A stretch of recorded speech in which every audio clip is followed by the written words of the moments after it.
એલમાં યાર મારું વજન વધારે નથી, મારું વજન તો ફક્ત 59 છે, but I still look bulky, you know, steel મારું આ સ્ટમક પોર્શન છે ને જતું નથી, પ્લસ મને સિવિયર હેરફોલ થઈ રહ્યો છે.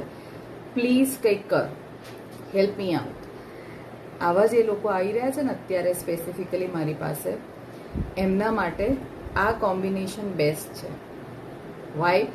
બિકોઝ ટ્રીમ જે છે તમારું બોડી શેપમાં લાવે છે, અને બાયોસેલ છે એ તમારા સ્કિન, હેર, નેલ્સ, જોઇન્ટ્સ આ બધા પર કામ કરશે. So guys, if you are somebody જેનું વેટ પ્રોપર છે but still you look bulky, કાં તો પછી વેટ બરાબર છે, ખાલી પેટ વધારે થઈ ગયું છે, હેરફોલ છે, સ્કિન ડ્રાયનેસ છે, you should be starting on this. અને પ્લસ આની ઉપર અત્યારે સેલ ચાલી રહ્યો છે. સો સોને પે સુહાગા. અને સેલની સાથે સાથે તમને ફ્રી